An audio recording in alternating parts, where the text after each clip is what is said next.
ICC ಮಹಿಳಾ ವಿಶ್ವಕಪ್ನ team India ಗೆದ್ದು ಬೀಗಿದೆ. ದಕ್ಷಿಣ Africa ವಿರುದ್ಧ 52 ರನ್ಗಳ ರೋಚಕ ಜಯವನ್ನ ಸಾಧಿಸಿದೆ.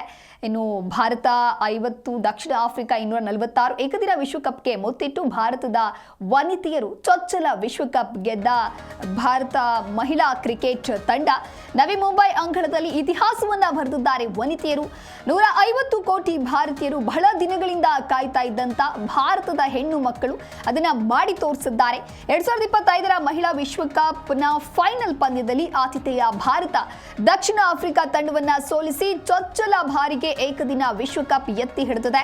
ನವಿ ಮುಂಬೈನ ಡಿವೈ ಪಾಟೀಲ್ ಕ್ರೀಡಾಂಗಣದಲ್ಲಿ ನಡೆದ ಪಂದ್ಯದಲ್ಲಿ ಟಾಸ್ ಸೋತು ಮೊದಲು ಬ್ಯಾಟಿಂಗ್ ಮಾಡಿದಂತ ಭಾರತ ವನಿತಾ ಪಡೆ ನಿಗದಿತ 50 ಓವರ್ಗಳಲ್ಲಿ 7 ವಿಕೆಟ್ ಅನ್ನ ಕಳೆದುಕೊಂಡು 298 ರನ್ ಕಲೆ ಹಾಕಿತು. ಈ ಗುರಿ ಬೆನ್ನಟ್ಟಿದ ದಕ್ಷಿಣ ಆಫ್ರಿಕಾ ತಂಡ 45 ಓವರ್ಗಳಲ್ಲಿ ತನ್ನೆಲ್ಲ ವಿಕೆಟ್ ಕಳೆದುಕೊಂಡು 246 ರನ್ ಕಲೆ ಹಾಕಲಷ್ಟೇ ಶಕ್ತವಾಗಿ 52 ರನ್ಗಳಿಗೆ ಸೋಲನ್ನ ಒಪ್ಪಿಕೊಂಡಿತು. ಇನ್ನು ಈ ಮೂಲಕ ಭಾರತ ತಂಡ 3ನೇ ಬಾರಿಗೆ ವಿಶ್ವಕಪ್ ಫೈನಲ್ಗೇರಿ ಟ್ರೋಫಿಯನ್ನ ಎತ್ತಿ ಹಿಡಿಯುವಲ್ಲಿ ಯಶಸ್ವಿಯಾಗಿದೆ. ಇನ್ನು ಭಾರತವನ್ನ ಶಫಾಲಿ ಹಾಗೆ ದೀಪ್ತಿ ಗೆಲ್ಲಿಸುವಲ್ಲಿ ಪ್ರಮುಖ ಪಾತ್ರವನ್ನು ವಹಿಸ್ತಾರೆ. ಭಾರತದ ಗೆಲುವಿನ ರುವಾಲಿ ಶಫಾಲಿ ವರ್ಮಾ ಮತ್ತು ದೀಪ್ತಿ ಶರ್ಮಾ ಅಂತ ಹೇಳಿದ್ರೆ ತಪ್ಪಾಗೋದಿಲ್ಲ. ಬದಲಿ ಆಟಗಾರ್ತಿಯಾಗಿ ವಿಶ್ವಕಪ್ಗೆ ಎಂಟ್ರಿ ಕೊಟ್ಟಿದ್ದಂತ ಶಫಾಲಿ ವರ್ಮಾ ಮೊದಲು ಬ್ಯಾಟಿಂಗ್ ನಲ್ಲಿ ಸಿಡಿಲಂಭರದ 87 ರನ್ಗಳ ಇನ್ನಿಂಗ್ಸ್ ಅನ್ನ ಆಡಿದ್ರೆ ಬೌಲಿಂಗ್ ನಲ್ಲೂ ಕೂಡ ಪ್ರಮುಖ 2 ವಿಕೆಟ್ ಅನ್ನ ಪಡೆದ್ರು. ಇವರ ಜೊತೆಗೆ ಎಂತಹ ಆಲ್ರೌಂಡರ್ ಅನ್ನೋದನ್ನ ಕೂಡ ಇವರು ಮತ್ತೊಮ್ಮೆ ಸಾಬೀತುಪಡಿಸಿದ್ದಾರೆ. ದೀಪ್ತಾ ಶರ್ಮಾ ಮೊದಲ ಬ್ಯಾಟಿಂಗ್ ನಲ್ಲಿ 58 ರನ್ಗಳ ಇನ್ನಿಂಗ್ಸ್ ಅನ್ನು ಆಡಿದ್ರೆ ಬೌಲಿಂಗ್ ನಲ್ಲಿ 5 ವಿಕೆಟ್ ಪಡೆಯೋದರ ಜೊತೆಗೆ ಒಬ್ಬರನ್ನ ರನ್ ಔಟ್ ಕೂಡ ಮಾಡಿದ್ದಾರೆ. ಈ ಕುರಿತಂತೆ ಮತ್ತಷ್ಟು ಮಾಹಿತಿಯನ್ನು ನೀಡ್ತಾರೆ ನಮ್ಮ ಪ್ರತಿನಿಧಿ ಜನಾರ್ದನ್ ಹೆಬ್ಬಾರ್ ದೂರವಾಣಿ ಸಂಪರ್ಕದಲ್ಲಿ. ಹೆಬ್ಬಾರ್, ಇನ್ನು ಕೋಟ್ಯಾಂತರ ಭಾರತೀಯರು ಬಹಳ ದಿನದಿಂದ ಕಾಯ್ತಾ ಇದ್ರು. ಅದನ್ನ ಭಾರತದ ಹೆಣ್ಣು ಮಕ್ಕಳು ಅಂದ್ರೆ ಇವಾಗ ಪ್ರೂವ್ ಮಾಡಿ ತೋರಿಸಿದ್ದಾರೆ. 2025ರ ಮಹಿಳಾ ವಿಶ್ವಕಪ್ ಫೈನಲ್ ಪಂದ್ಯದಲ್ಲಿ ಭಾರತ ತಂಡ ಗೆದ್ದು ಬೀಗಿದೆ. ಹೇಗಾಯ್ತು ಮ್ಯಾಚ್? ದೀಪ್ತಿ, ನಿಜಕ್ಕೂ ಅತ್ಯಂತ ರೋಚಕವಾದಂತಹ ಮ್ಯಾಚ್ ಇತ್ತು ನಿನ್ನೆ. ಇಡೀ ಪಂದ್ಯ ಆರಂಭದಿಂದ ಅಂತ್ಯದವರೆಗೂ ಸಹಿತ ಎಲ್ಲಿಯೂ ಇಂಥವರೇ ಗೆಲ್ತಾರೆ, ಇಂಥವರೇ ಇದಾಗ್ತಾರೆ ಅನ್ನುವಂತ ಒಂದು ನಿರೀಕ್ಷೆ ಇರಲಿಲ್ಲ. ಅಂದ್ರೆ ಒಂದು ಏಕಪಕ್ಷೀಯವಾಗಿ ಮ್ಯಾಚ್ ನಡೆದಿಲ್ಲ. ಅದು ತುಂಬಾ ಫೈಟ್ ಆಗಿತ್ತು ಎರಡೂ ಕಡೆಯಿಂದನೂ ಸಹಿತ. ಒಂದು ಹಂತದಲ್ಲಿ ಸೌತ್ ಆಫ್ರಿಕಾ ಈ ಪಂದ್ಯವನ್ನ ಗೆದ್ಕೊಂಡ್ಬಿಡುತ್ತೇನೋ ಅನ್ನೋಂಥ ಮಟ್ಟಕ್ಕೂ ಕೂಡ ಖಂಡಿತ. ಯಾಕಂದ್ರೆ ಒಂದ್ ಸ್ವಲ್ಪ ಕ್ಯಾಚ್ ಕೂಡ ಡ್ರಾಪ್ ಆಯ್ತು ನಮ್ಮಲ್ಲಿ. ನಿಧಾನಗತಿಯಲ್ಲಿ ಕ್ಯಾಪ್ಟನ್ ಆಟವನ್ನ ಆಟ ಆಡ್ತಾ ಬಂದ್ರು. ಇದರಿಂದಾಗಿ ಎಲ್ರಿಗೂ ಕೂಡ ಒಂದು ರೀತಿಯಲ್ಲಿ ಆತಂಕ ಕೂಡ ಸೃಷ್ಟಿ ಆಯ್ತು. ಎರಡೂ ಕಡೆಯಿಂದನೂ ಸಹಿತ ಈ ಪಂದ್ಯ ಯಾರು ಬೇಕಾದ್ರೂ ಗೆಲ್ಲಬಹುದು ಅನ್ನುವಂತ ಮಟ್ಟಕ್ಕೆ ಆ ಒಂದು ಹಂತಕ್ಕೆ ಹೋಗಿತ್ತು ಎರಡೂ ಕಡೆಯಿಂದ ಮ್ಯಾಚ್ ಆಡುವಾಗ. ಆರಂಭದಲ್ಲಿ ದೀಪ್ತಿ ಮಳೆ ಬಂದು ಇವತ್ತು ಮ್ಯಾಚ್ ನಡೆಯುತ್ತಾ ಇಲ್ವಾ ಅನ್ನೋಂಥ ಮಟ್ಟಕ್ಕೂ ಕೂಡ ಆಯ್ತು ನಿನ್ನೆ.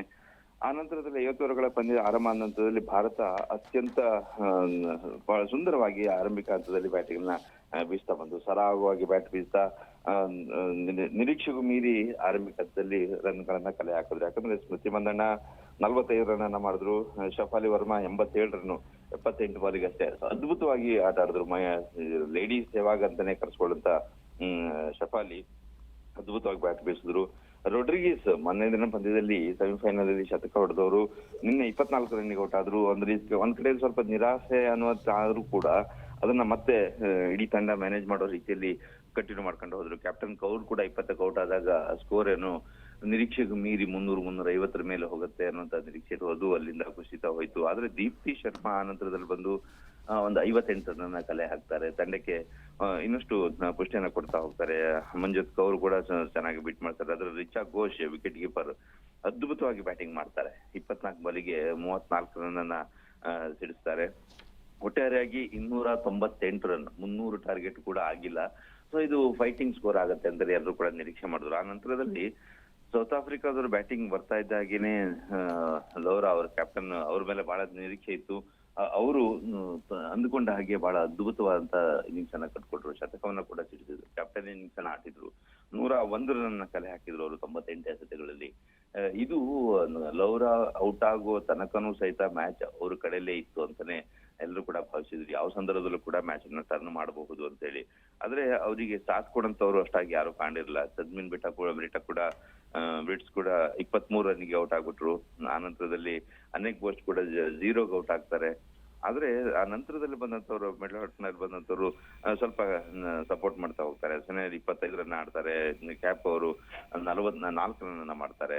ಹೀಗೆ ಮಿಡ್ಲ್ ಆರ್ಡರ್ ನಲ್ಲಿ ಅವರು ಫೇಲ್ ಆದಾಗ ಒಂದ್ ಹಂತಕ್ಕೆ ಹೋಯ್ತು, ಭಾರತಕ್ಕೆ ಸುಲಭ ತುತ್ತಾಗತ್ತೆ ಅಂತಾನೆ ಭಾವಿಸ್ಕೊಂಡ್ವಿ. ಆದ್ರೆ ಆ ನಂತರದಲ್ಲಿ ಡರ್ಕಿನ್ಸನ್ 35 ರನ್ ಕಲೆ ಹಾಕ್ತಾರೆ. ಬಹಳ ಉತ್ತಮವಂತ ಸಾಥ್ ಕೊಡ್ತಾರೆ ಕ್ಯಾಪ್ಟನ್ಗೆ.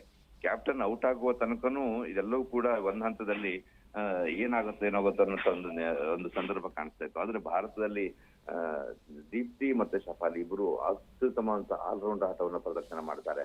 ಬ್ಯಾಟಿಂಗ್ ನಲ್ಲೂ ಅಷ್ಟು ಅದ್ಭುತವಂತ ಕೊಡುಗೆ ನೀಡಿದಂತವ್ರು ಇಬ್ರು ಸಹಿತ ಬೌಲಿಂಗ್ ನಲ್ಲಿ ನಿರೀಕ್ಷೆಗೂ ಮೀರಿದಂತ ಪ್ರದರ್ಶನವನ್ನ ನೀಡ್ತಾರೆ. ಇದರಿಂದಾಗಿ ಭಾರತಕ್ಕೆ ಚೊಚ್ಚಲ ವಿಶ್ವಕಪ್ ಬರ್ಲಿಕ್ಕೆ ಸಾಧ್ಯ ಆಯ್ತು, ಮಹಿಳಾ ವಿಶ್ವಕಪ್ ಬರ್ಲಿಕ್ಕೆ ಸಾಧ್ಯ ಆಯ್ತು.